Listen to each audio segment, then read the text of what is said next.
आमच्या या सगळ्या टीममध्ये जवळजवळ 87% हे तरुण आहेत आणि चांगले उमेदवार आहेत. सगळ्या तरुणांना संधी मिळालेली आहे. नक्कीच 9 जिल्हा परिषद आणि 18 पंचायत समिती त्यांचा भोपळासुद्धा फुटणार नाही अशी या तालुक्यामध्ये परिस्थिती आहे. त्यांची नाराजी माघार घेण्यापर्यंत दूर होईल. नाही, नक्कीच सगळ्यांची असं कुणी वाटत नाही मला. आमच्या प्रक्रियेमध्ये बाहेर जाणार नाही. आम्ही सगळ्यांना सामावून घेऊ, बरोबर घेऊ आणि ते आमचेच कार्यकर्ते आहेत. आज रागाला गेले असतील, सगळ्यांना संधी देता येईल नाही, पण 99% लोकांचं समाधान झालेलं आहे. 1% राहिले.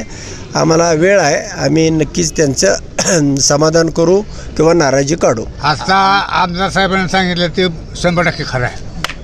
त्यामध्ये कुठं बदल होईल असं मला नाही वाटत. आणि गबाळ गुंडाळणारे असेल. मी देत नाही मुलाखत, कारण माझी मुलाखत होती वादग्रस्त, त्यामुळे बोलत नाही. आमचे आमदार पण त्याची सहमत आहेत. आमदार साहेब, निमगाव गटासाठी तुम्ही मच्छिंद्रआबांची निवड केली, माजी सभापती. कुठेतरी त्यांचं पुनर्वसन केलेलं आहे आणि निमगाव गटासाठी तुम्ही जशी चर्चा आहे आबांची की सीट येऊ शकतं, तर त्याबद्दल तुमची काय भूमिका आहे?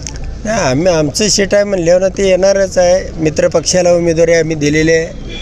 तिकडं संग्रामनगर गटामध्ये एक दिलेलं आहे आणि निमगाव गटामध्ये एक दिलेलं आहे. सीट येऊ शकतं. काय आहे ते कशा फरकाने येईल तुम्हाला निकाल झाल्यावर समजेल. धन्यवाद.